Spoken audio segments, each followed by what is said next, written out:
সুপ্রভাত বন্ধুরা, আজ হলো 9 জুলাই মঙ্গলবার। আজকের সকালের বিশেষ বিশেষ খবরগুলি হলো: আগামী সেপ্টেম্বর মাসে হবে তৃতীয় বর্গের চাকরি পরীক্ষা এবং অক্টোবর মাসে হবে চতুর্থ বর্গের চাকরি পরীক্ষা। ঘোষণা মুখ্যমন্ত্রী ডক্টর হিমন্ত বিশ্ব শর্মার। তৃতীয় এবং চতুর্থ বর্গের চাকরি পরীক্ষার তারিখ ঘোষণা। বিস্তারিত থাকবে প্রতিবেদনে। ৪৫ দিন পর আইনের আশ্রয় নিতে হয়, তাই দেরি হচ্ছে। করিমগঞ্জ লোকসভার ভোট গণনার বিরুদ্ধে আইনি পথে হাঁটছি বললেন করিমগঞ্জ কংগ্রেস প্রার্থী হাফিজ রশিদ আহমেদ চৌধুরী। লোকসভা নির্বাচনে ভরাডুবির পর অবশেষে প্রকাশ্যে এলেন এআইইউডিএফ এর সুপ্রিমো। আমার ভুল হয়েছে, জনগণের কাছে ক্ষমা চাইব। 2026-এর জন্য নবরূপে তৈরি হচ্ছে এআইইউডিএফ বললেন মৌলানা বদরুদ্দিন আজমল। রাহুল গান্ধীর নির্দেশের 3 ঘন্টার মধ্যে কাসার মার্কুলিন শিবিরে খাদ্য সামগ্রী পৌঁছে দিলেন ভূপেন বরা। বন্যা পরিস্থিতি খতিয়ে দেখতে আজ হাইলাকান্দিতে আসছেন মন্ত্রী পবিত্র মার্গেরিটা। মহরমের প্রস্তুতি তুঙ্গে হাইলাকান্দিতে। তীর, কলা গাছ, লাল ফিতা ব্যবহারে করা নিষেধাজ্ঞা জারি। বরখলা জারৈলতলায় ভয়াবহ সড়ক দুর্ঘটনায় গুরুতর আহত এক বাইক আরোহী। বিশাল বিশাল পুকুর খনন করে অসমকে বন্যামুক্ত করার স্বপ্ন দেখিয়েছেন স্বরাষ্ট্রমন্ত্রী অমিত শাহ। অসমে সে পুকুর খনন করে বন্যামুক্ত করে দেখান। অমিত শাহকে বললেন গৌরব গগৈ। এবার হেরোইন সহ এক মহিলাকে গ্রেফতার হাইলাকান্দিতে। মুখ্যমন্ত্রী হিমন্ত বিশ্ব শর্মার নির্দেশে 3 দিনের বরাক সফরে কেন্দ্রীয় বিদেশ প্রতিমন্ত্রী। প্রয়োজনে আমাকে ফোন করবেন, নম্বর দিয়ে বানবাসীর পাশে মার্গেরিটা। বিজ্ঞানসম্মতভাবে কৃত্রিম বন্যা থেকে শিলচর রক্ষায় তৎপর সরকার বললেন বিদেশ প্রতিমন্ত্রী। দিরলয়ে কমছে জল, কিছুটা স্বাভাবিক হচ্ছে বন্যা পরিস্থিতি। পঞ্চায়েতের দায়িত্ব বিধায়ক মন্ত্রীদের, কমিটি গড়ল সরকার। পরপর 3 বারের বন্যায় বেশি ক্ষতিগ্রস্ত সুনাইয়ের 4টি গ্রাম। বিপদ সীমার অনেক নিচে নামলেও এখনো জলে টুইটুম্বুর খাটিগড়া বানবাসীদের খোঁজ নিলেন সাংসদ পরিমল শুক্লবৈদ্য। বিলেন সীমান্তের স্লুইস গেট, অভিযোগ বানবাসীদের। সন্ধে ফিরছে হাইলাকান্দি, বন্যা পরিস্থিতির উন্নতি এবং থাকবে আজকের বরাক উপত্যকার 3 জেলার আবহাওয়ার খবর।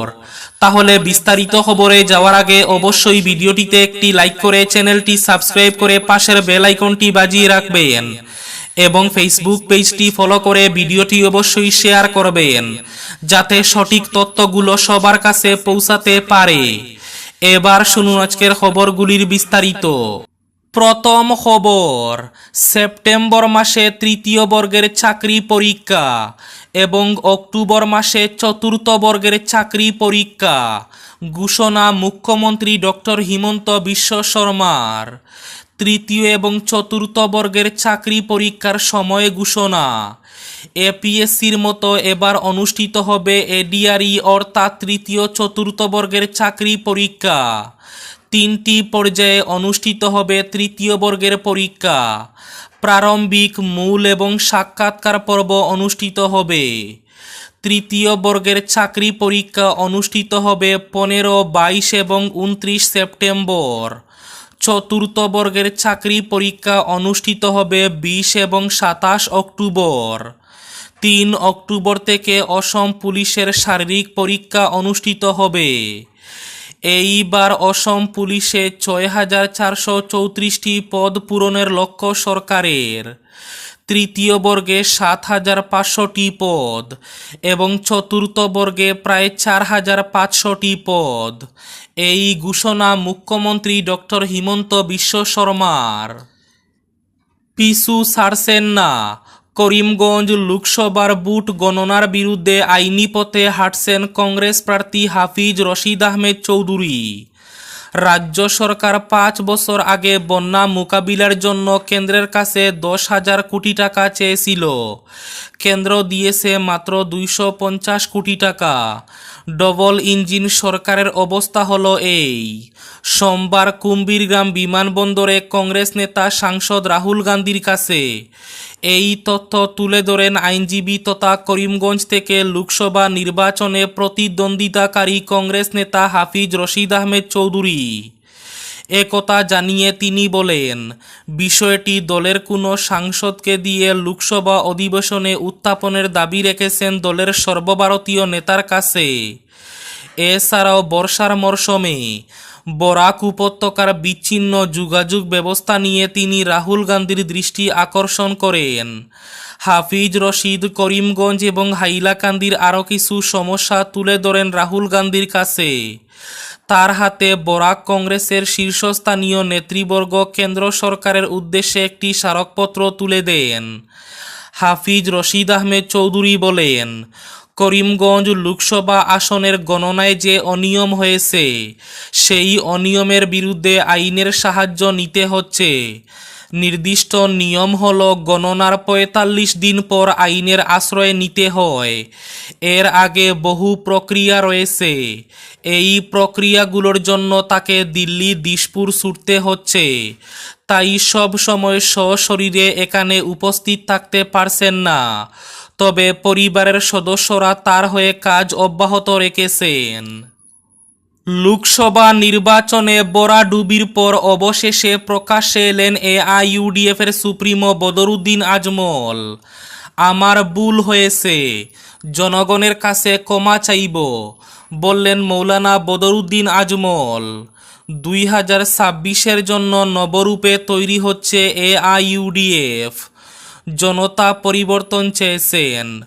লোকসভা বুটে বরাডুবির পর কিছুটা নেড়িয়ে নেতিয়ে পড়া দল এআইইউডিএফ এবার নতুন রূপে নতুন রণকৌশল নিয়ে বিধানসভা বুটের ময়দানে ঝাঁপাবে। এমনটাই জানালেন দলটির সর্বময় কর্তা প্রাক্তন সাংসদ বদরুদ্দিন আজমল। তিনি আত্মপ্রত্যয়ের সঙ্গে জানান, 2026-এর জন্য তার দল নতুন তৈরি হচ্ছে নয়া উদ্যমে। তিনি বলেন, যারা বলাবলি করছেন যে এআইইউডিএফ দল আর মাথা তুলে দাঁড়াতে পারবে না তারা ভুল ভাবছেন। এআইইউডিএফ কখনোই শেষ হবে না। হেরোইন সহ এক মহিলাকে গ্রেফতার করল হাইলাকান্দি পুলিশ। সোমবার গোপন সূত্রের তথ্যের ভিত্তিতে নারায়ণপুর 5 নম্বর ওয়ার্ডে অভিযান চালিয়ে নিয়ারুন্নেসা লস্কর নামে একজন মাদক ব্যবসায়ীকে গ্রেফতার করে। অভিযানে ছিলেন ডিএসপি হাইলাকান্দি সদর ওসি সহ অন্যান্য পুলিশ কর্মী। ধৃত মহিলা আলী হোসেন লস্করের স্ত্রী।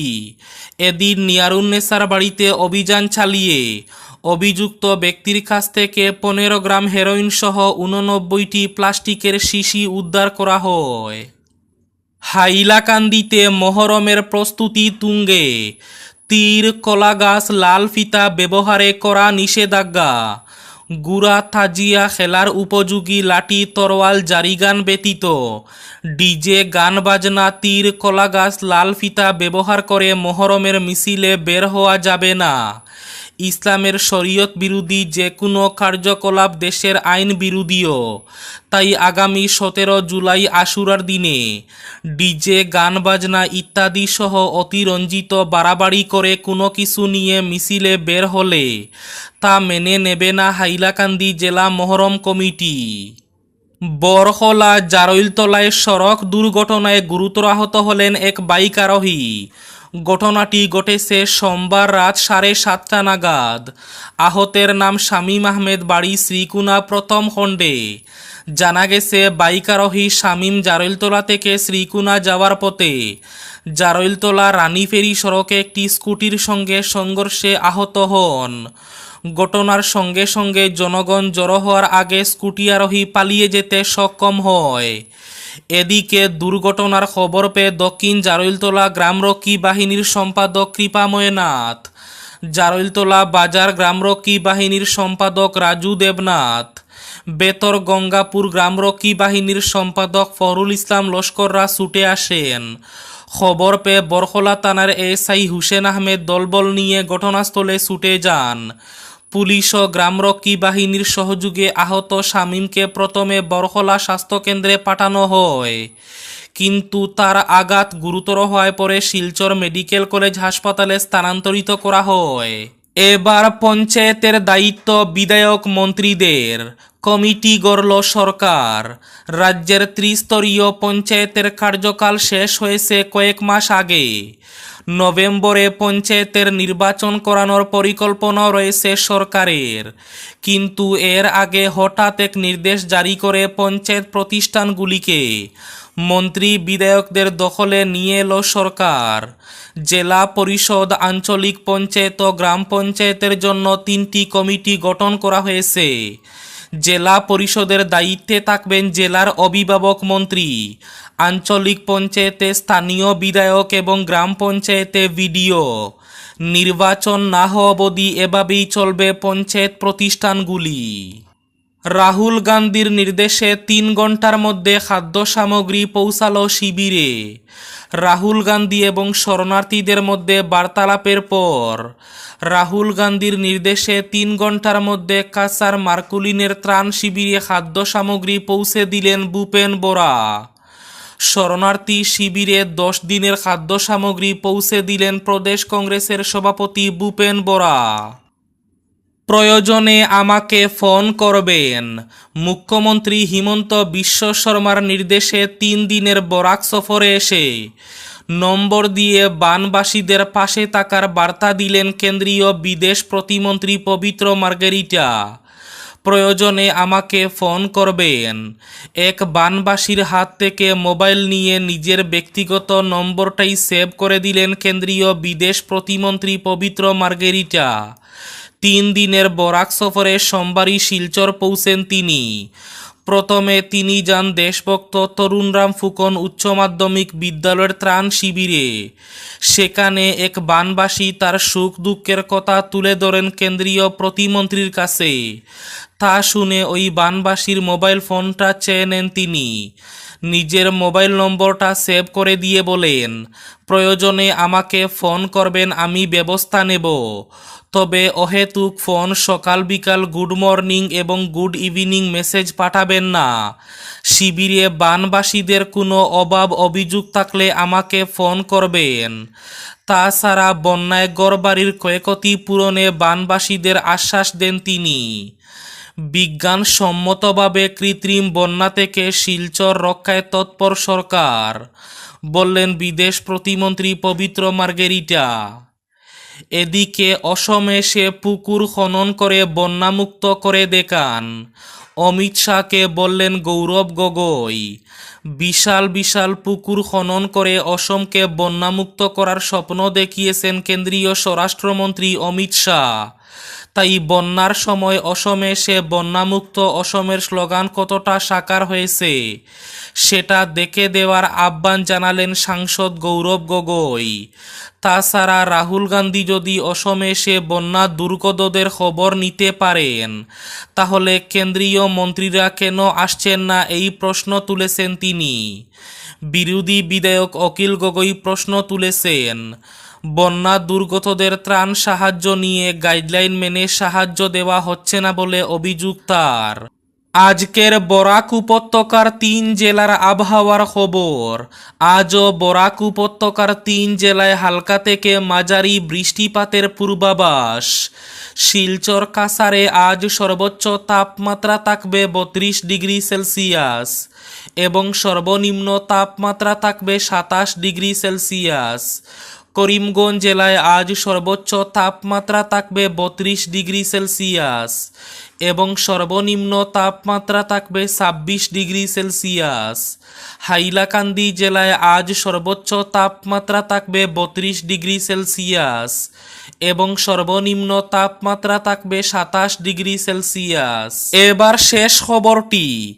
এখনো জলে টুইটুম্বুর কাঠিগড়া বানবাসীদের খোঁজ নিলেন সাংসদ পরিমল শুক্লবৈদ্য। বিপদ সীমার নিচে নেমে গেছে বরাক নদীর জল। ফলে স্বাভাবিকভাবে উন্নত হয়েছে জেলার বিভিন্ন স্থানের বন্যা পরিস্থিতি। কিন্তু ব্যতিক্রম শুধু খাটিগড়া। এখনও খাটিগড়ার বিভিন্ন এলাকায় সাগর সাদৃশ্য পরিবেশ, আর এর জন্য দায়ী ভারত বাংলা সীমান্ত এলাকায় থাকা বিভিন্ন স্লুইস গেট। বানবাসীদের খোঁজ নিতে গিয়ে এমনটাই শুনলেন শিলচরের সাংসদ পরিমল শুক্লবৈদ্য। এদিকে বন্যায় পূর্ব সুনাইয়ের 4টি গ্রামে ব্যাপক ক্ষয়ক্ষতি। পরপর 3বারের বন্যায় বেশি ক্ষতিগ্রস্ত হয়েছে পূর্ব সুনাইয়ের বেশ কটি গ্রাম। বন্যার তাণ্ডবে ক্ষতিগ্রস্ত গ্রামগুলোর সিংহভাগ পরিবারই দরিদ্র এবং খেটে খাওয়া। কিন্তু বন্যার কবলে পড়ে সর্বস্ব খুইয়েছেন সাধারণ মানুষ। এমনকি বহু ঘর বন্যার জলের তোড়ে ভেঙে পড়েছে। এখন পর্যন্ত এসব পরিবারের লোকেরা ক্ষতিপূরণ পাননি। বানবাসী হয়ে সরকারি ত্রাণ পেলেও দুঃখ দুর্দশা দূর হয়নি। এই ছিল আজকের সকালের বিশেষ খবরগুলি। ভিডিওটি অবশ্যই লাইক করে শেয়ার করে দেবেন।